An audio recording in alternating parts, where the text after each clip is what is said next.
welcome to this edition of the Port Clinton Middle School Video Magazine.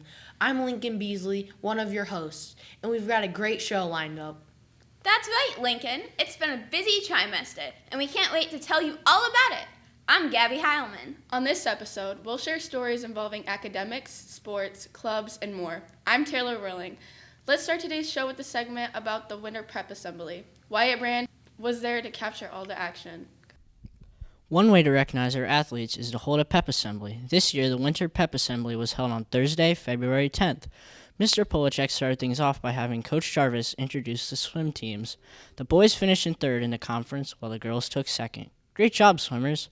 Next up was Coach Slimbum, introducing his 7th grade girls basketball team and saying a few words about their perseverance. Then Coach Carmen introduced his small but mighty 8th grade girls basketball team. Coach Kessler introduced the 7th and 8th grade cheerleaders and also put a plug in regarding upcoming tryouts. Next up was boys basketball. Coach Minnick introduced his 7th grade team and mentioned their 6-4 record. And then he filled in for 8th grade Coach Lawrence, and introduced the 8th grade team. Last but not least was the wrestlers. Since wrestling coaches Cornell and Fleming couldn't be there, Mr. Hazard stepped up to introduce our middle school wrestlers and talked about their upcoming SBC tournament. The crowd was showing tons of love for the teams with the loud cheers while the players' names were called. To end the pep assembly, the midship teachers organized an obstacle course, which included jump ropes, difficult ball tosses, army crawls, head spins, jump shots, and scooter skills. It was a tight race between fleets and teachers, but in the end, it was Fleet 8 that came away winners. We had some great winter sports moments, and we are looking forward to spring sports, which are right around the corner. Thank you to all the coaches and players that made this season enjoyable. I'm Wyatt Brand, reporting for the PCMS Video Magazine. Thanks, Wyatt. Special thanks to the midship teachers for planning the fun obstacle course competition. Next up is our teacher feature. I caught up with orchestra teacher Mr. May to learn a little more about him. Let's take a look. Hello, I'm Gabby, and I'm here with a teacher feature.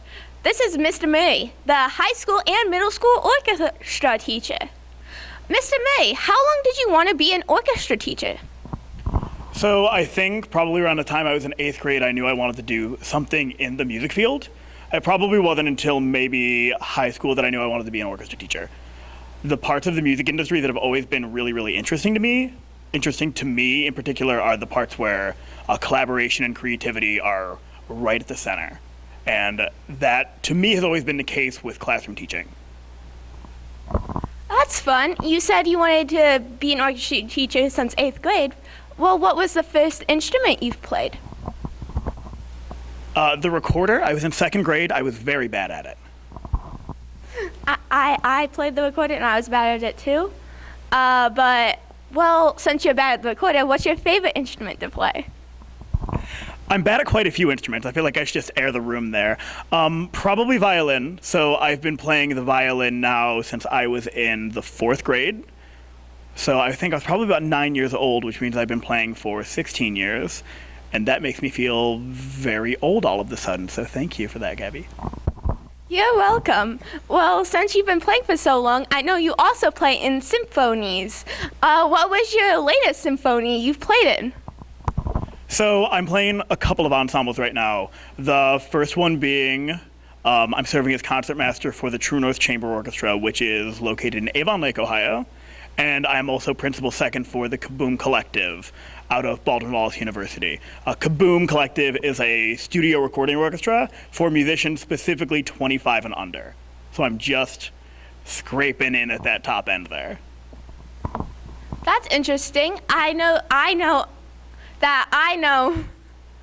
what concertmaster and principal second means, but can you tell the audience what it means? Yeah, so a principal player is basically the musician who's in charge of that whole section. So as principal of the second violin section, I help with all of decision makings. What direction are our bows going to move? How are we going to do this particular section? What are the spots we really need to work on in a sectional? The concertmaster is the principal of the first violin section, which is kind of also a second in command to the conductor.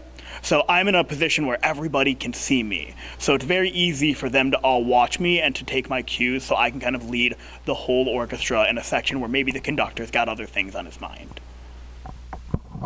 It sounds like you're a very good violin player. What was your favorite symphony that you played in? That's a really hard question. I think I'm fortunate that I've played in quite a few different environments, so I have a lot of experience. But I think picking my favorite would have to be when I was back in Columbus playing with the Ohio State University Symphony, because it was a professional level symphony and we had professional level repertoire and conductors, but I was also like playing with my best friends. Like we would leave the dorm rooms and come to rehearsal, and we'd go from goofing off in the dining halls to all of a sudden, boom, Tchaikovsky symphonies. It was a very, very interesting experience. That sounds very fun to have friends that have the same interest as you. So since you have 6 classes and most of them have concerts around the same time, how do you prepare for a concert? So there's actually quite a bit of behind the scenes that happens. Before I even get the music to you guys, I spend probably a few weeks looking into music and looking at our ensemble. What are our strengths? What are our weaknesses? How many musicians do we have? How many violins do we need for this piece? How much rehearsal time do we have before our concert? And once I kind of narrow that down and select the music, then comes, okay, what do our rehearsals need to look like? What are our warm-ups going to look like? How do we get the techniques that we need to play this music and make it successful, make the concert a good experience? And then after that, I spend about 2 to 4 hours a day locked in a very dark room practicing my dad jokes. Hi, hungry, I'm Mr. Murray. Hi, tired, I'm Mr. Murray. It's a lot. That's very fun, and we can definitely tell in class you work on those dad jokes. Since you've been in class for quite a while, 3 years, what's something you've done different now than you did 3 years ago? I'm much better now at managing my time, not so much managing my time, but separating work from home. I know it's the case with a lot of first-year teachers, a lot of really young teachers, that when you're in your first year, everything is new and there's this tendency to want to overwork yourself. I know there were days when I'd get in 2 hours before the kids would get here and I'd be here until well after it was dark. And I got burnt out very quickly. I'm much better to not do that anymore. 3 o'clock, I am home. 7:15, I am in the store. And then I just kind of manage my time better now to make sure that we're being as productive as possible. Yeah, it sounds like you're being able to go home a lot more. Do you have any family at home? So actually, I don't, because I'm not a Port Clinton native. So most of my family is still back in Cleveland. So I spend a lot of time going back to Cleveland to see my family. I'm the youngest of 5. I have a lot of brothers and sisters. I also have a nephew and 4 nieces that take up a lot of my free time. They're very young still. So a lot of back and forth between home and here. That sounds very fun. And is there anything else out of work or school that you do? I really like spending a lot of time with my friends, my family. Like I said, I do a lot of traveling to Cleveland. I go to Columbus very frequently to see all the people I'm connected with back in Columbus, a lot of friends here in Port Clinton and Sandusky. I like to play video games. I like to go running. I like to eat food. I like to renovate my house. I'm very bad at it, but I'm learning. Anything I can pick up to occupy my time. That's always good.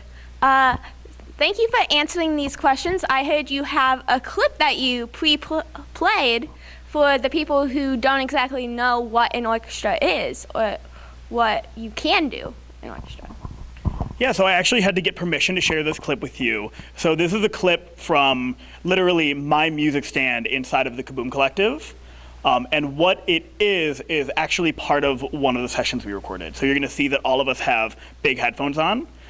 This particular session, we were recording backing orchestral tracks for a band called The Accidentals. So in my headphones, I can hear the lead singer, I can hear the guitar player, I can hear the drum, and I can hear a metronome. And that way I know that everything I'm playing lines up exactly with how their track is going to sound. And then when we're finally finished with those, we send them off to be produced, and then they get mixed down to something you might hear like on Spotify or YouTube. So you're going to be the first people to hear this. That sounds really cool. Thank you so much for letting us come interview you, and we'll play that clip, and then we'll go back to the studio.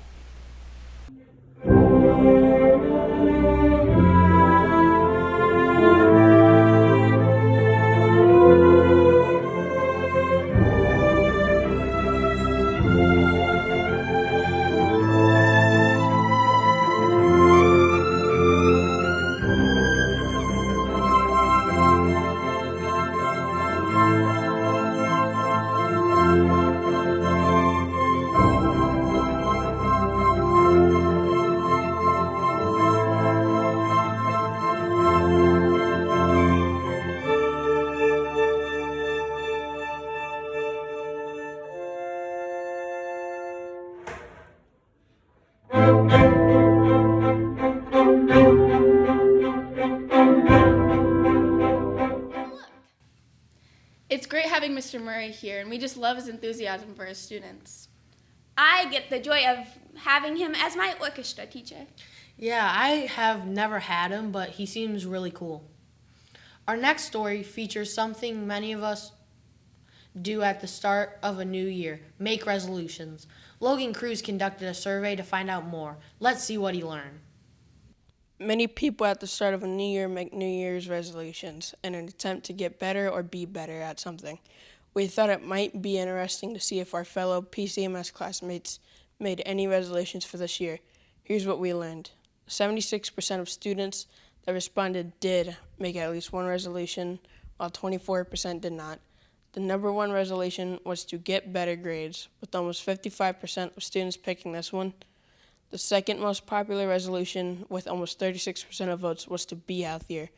Coming in third and fourth were the resolutions to make more friends and be nicer. Some other interesting resolutions included brushing my teeth regularly, date my crush, meet a celebrity, and further develop my art skills.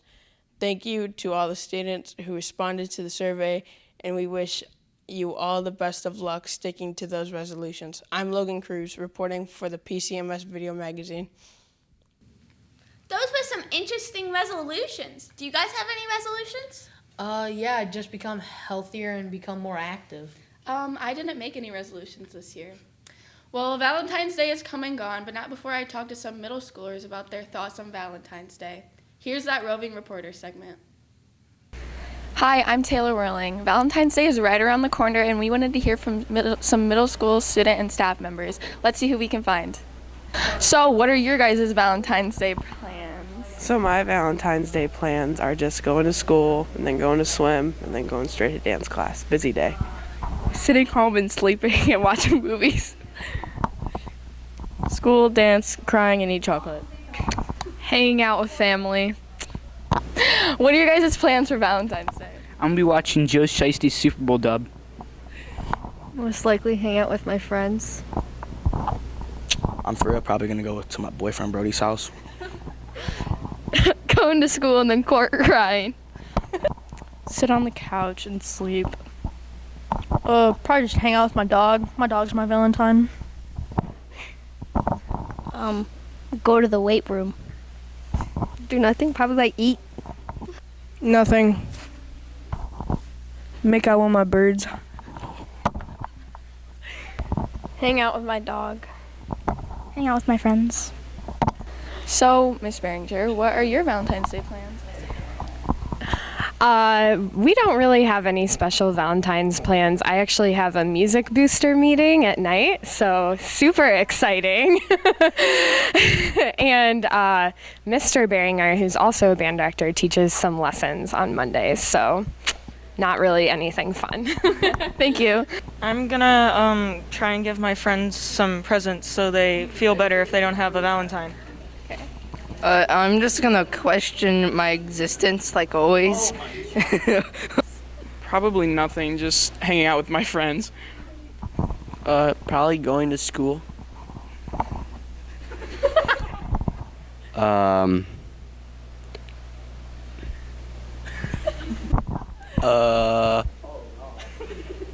for Valentine's Day, I'm going to this candle class over at the Island Sham. I'm really excited about.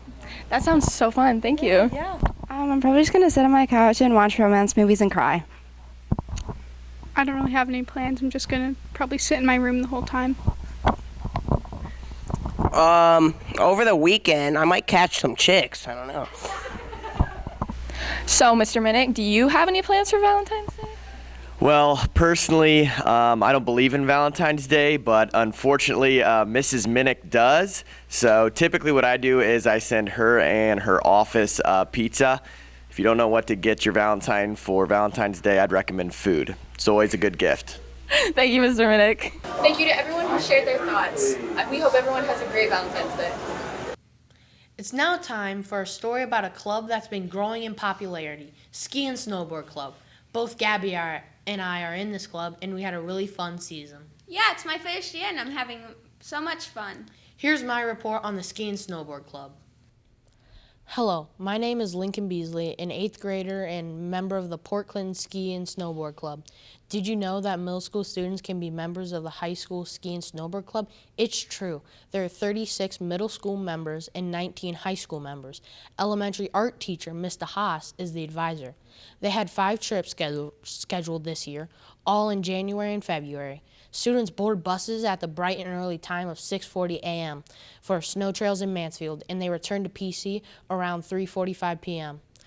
The students in Ski and Snowboard Club love snow sports and have had a really fun time this year. Thanks to Mr. Haas for being the advisor and also providing us with all these fun pictures from their trips this year. Back to you. Thanks, Lincoln. We really did have a lot of fun this year. And something else that's fun is publishing a student newspaper, the Redskin Buzz. Alan Cancel sat down with newspaper advisor Mrs. Halsey to learn more. Hi, my name is Alan Cancel, and I'm here with Miss Halsey, a Fleet 6 ELA teacher and also a newspaper advisor for the Redskin Buzz. Hi, Alan. Thank you for having me today. Today we're going to be asking some questions about how long she's been doing this newspaper. So how long have you been doing it? Alan, I've been doing it about 12 years. That's a long time. By any chance, do you know how many students you have in your class? I have, it varies from month to month of who comes to the meetings, but I have anywhere from like 12 to 15 kids come for the newspaper. Yeah, that's a lot. It's a lot of students for a newspaper. How often do these newspapers are published? Well, it depends a lot on my writers. If I get a lot of articles, we'll put them out, monthly or every 6 weeks. Sometimes it just depends year to year. This year, it seems to be every trimester. With everybody having busy lives outside of school, we don't always get the articles because of sports and that, and a lot of those kids are doing multiple things extracurricular. So right now it seems to be every trimester, but if I have a lot of articles coming in, it could be every 6 weeks. So it just really varies on my writers and what they're turning into me. That's cool. So if they have something juicy, then yes, maybe. Then we got to get it out there, right? They like to write a lot around the holidays, topics with the holidays. So, if it's something they like doing something with New Year's or Christmas, or they like doing some special reports on that. Halloween's usually a time of year where we really write a lot because the kids love writing about Halloween, talking about the history of it or talking about things going on in the community with it. So, it depends, but they seem to really like having a holiday issue come out. Yeah, it would be nice to write about what costumes are regularly worn and stuff. So how often do you guys meet? We're meeting probably about every 4 weeks we meet, because then what we'll do is we'll come up with our ideas for the newspaper, and then they'll take 3 to 4 weeks to write. So it varies on their ambitions and what they want to write about, and if they have good topics and the time of year, if there's a lot going on. So that varies, but we just come up with a plan as a group, and then we put that into play. It's pretty cool. Do you have to train them for these? That's a good question. Most kids that come and join the newspaper already like to write. So I don't have to really do any training, but we talk about making sure they revise and their word choice and the topics they have. So there's not a lot of training. It's just more of guiding, because usually the kids that join like to write. It's not the kid that hates writing, is going to take 3 months to write some. It's the kids that enjoy writing. So I usually don't have to do a lot of training, just advising on how to make it the best piece for our newspaper. Yeah, I wouldn't want to do anything like that. So I'm not too good at writing. Well, you never know. I've had kids that come in and do top 10 lists and movie reviews, and it's not a lot of writing, but it's still getting them involved. So what would be your favorite topic, do you think? Boy, I've had a lot of neat stuff the kids have turned in. I like a lot of, sometimes they do local history. I love those articles. But some of the holiday stuff's been really fun. I don't know if you saw our last newspaper, but we had one of our students write about like the holidays, the weird holidays that happen this time of year, like Cheese Day and, those silly days where it's like Donut Day, and they wrote about that. And I thought that was really fun and lighthearted. But then I have some kids that are really into sports. Kai, an 8th grader, really likes to write about sports and writes all kinds of cool, like who he thinks go in the NFL and talks about the players. So I like the variety that they come up with, and I let them decide. I have animal sections, kids that just like animals and like to research, and they try to pick unique ones, and I feel like they're teaching me stuff about animals I didn't know. So I don't know if I have a favorite. I like the variety of what they come up with. So like the different types of things are your favorite. Yeah, I like the variety. I agree. Yeah, I like how they come up with the different, they're very creative, and I like that. So do you have any advice for the people that would like to join? What I tell them is, even if you're not a big writer, like we've had kids that just came and wanted to do a joke section or a mystery teacher, or we've had kids that just wanted to give top 10 lists of movies or music.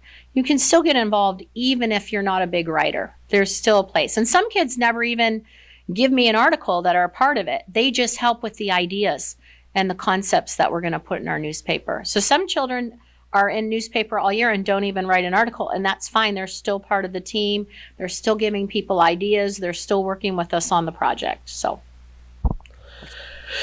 thank you for the information on this very amazing topic. I would like to join, actually. I hope so. So thank you guys for watching the PCMS video magazine, and back to you. We're looking forward to the next edition of the Redskin Buzz, which should be coming out soon. Next up is a movie review. On this episode, Selena Curry reviews the recently released movie, Scream 5. Hi, I'm Selena Curry with the movie review of Scream 5. This movie was released in January of this year and stars Jenna Ortega, Courtney Cox, and Neve Campbell, and others from the original cast, well as a few newcomers. It's the 5th movie in the series, which aired in 1996. In the original Scream movie, a killer known as Ghostface begins killing off teenagers as one girl and her friends find themselves living in a real-life horror movie. It's the most recent version, and 25 years later, a new killer begins targeting a group of teenagers, revive secrets from the town's deadly past. Critics gave it a 75% approval rating, while 85% of audiences liked it. I think the movie was interesting because they brought back characters from the original movie, but with a new twist. So if you like horror movies, this is worth seeing. I'm Selena Curry, back to you in the studio. Looks like a must-see movie.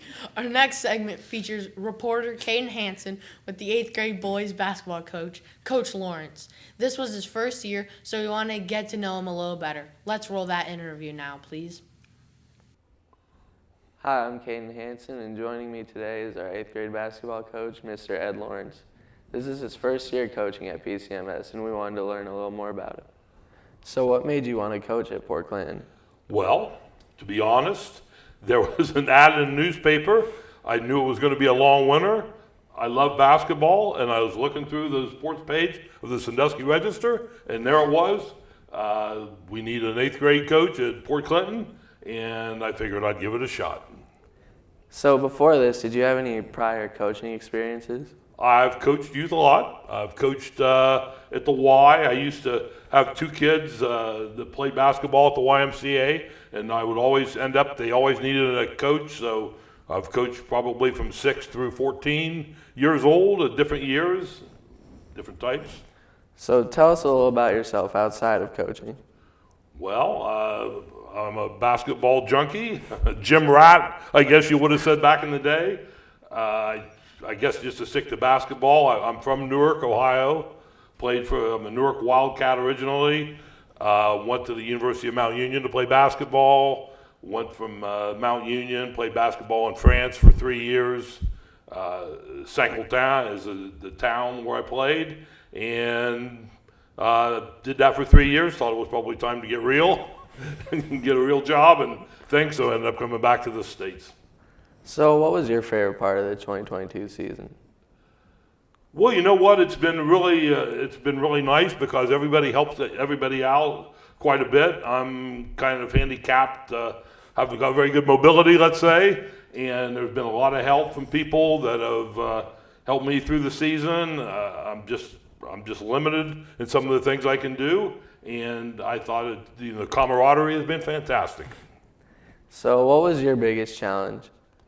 Well, that might be the biggest challenge, actually. I've got a foot partially amputated. I've had rotator cuff surgeries. I just had a lot of things, and you like to demonstrate things to do, and it's hard for me to demonstrate actually playing because of the physical handicaps. And so it's just a hard way sometimes to communicate better. You just can't show what you want to say, and I'm not inherently a teacher, so I've had to learn how to try to communicate all verbally.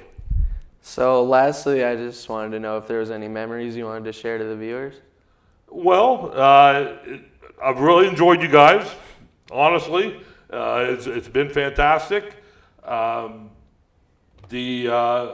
just think that it's worked out very well. I've really enjoyed the season. I hope you guys have gotten a little bit better, maybe in spite of me. Hard to tell, but I've really enjoyed the season, and the memories, well, I'll never forget this. I'll never forget it for the rest of my life. It's been a fantastic experience, and many thanks to you and to other players in Port Clinton for giving a novice this opportunity. Thank you for your time, Coach, and thanks also for everything you did for our team this year. I'm Caden Hansen reporting for the PCMS Video Magazine. Thanks, Coach Laurent, for your dedication to our student athletes. And since we're talking about dedication, our next story features some pretty dedicated students. The annual spelling bee was recently held, and many of our most dedicated students represented PCMS in a big way. Here's Maddie Kopchak with that story. Hello, my name is Madeline Kopchak. On Wednesday, January 26th, several students participated in the annual PCMS Spelling Bee, sponsored by the Port Clinton Women's Club. All of the staff and students from PCMS came to the high school Performing Arts Center to watch the spelling bee. English teachers Miss File, Mr. Amos, and Mr. Ruth served as the judges, and Miss Sanchez was the moderator. It was an exciting competition and finale. The first place went to Sansa White, second place was Kai White, and Trevor James finished third. The Ottawa County Spelling Bee was held virtually in February, and the top 3 from Ottawa County advanced to the regional spelling bee. Congratulations to our PCMS spelling bee participants. Some students excel at spelling while others excel at history. Fleet 8 students recently got a chance to show how much they learned about the Bill of Rights with a recent project. Leroy Wadsworth has more on that story. Hi, I'm Leroy Wadsworth, and I'm here today with Fleet 8 history teacher, Mr. Hammond. We're going to be talking about the recent project his students worked on, the Bill of Rights project. Where'd you come up with this project idea? We've done different versions of it in the past, and it's just kind of evolved. And a lot of students like to create videos, so they have the option of a video or a presentation. We had 2 options for completing this assignment. We could either do video or a presentation. Which one did more students take advantage of? More students did the presentation, the creating of a slideshow, yep. Can you tell us about some of the better projects that have been turned in? Well, I've had a few really good slideshows that have had really good information and students' own wording and look really nice, and then I've had some really good videos that are very informative but also very entertaining. On a personal note, can you share with our listeners a little bit about yourself and your career as a history teacher? This is my 26th year here at the Port Clinton Middle School. I've taught American history all 26 years, taught a few other classes off and on, and middle school is my favorite age to teach, so it worked out well. Thanks, Mr. Hammond, for joining us today and telling us more about this exciting project. We are going to end this segment by showing some of the completing of videos and presentation. I'm Leroy, signing off.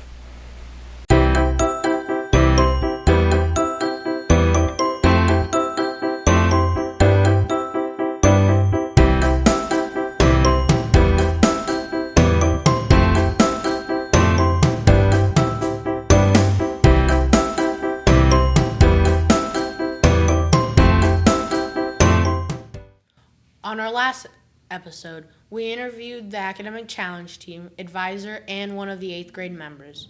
We thought we'd do a little follow-up and let you know how all three teams did, 6th, 7th, and 8th. Made it to the finals, and the 8th grade team took first place. Here are a few clips showing the team returning from their winning match.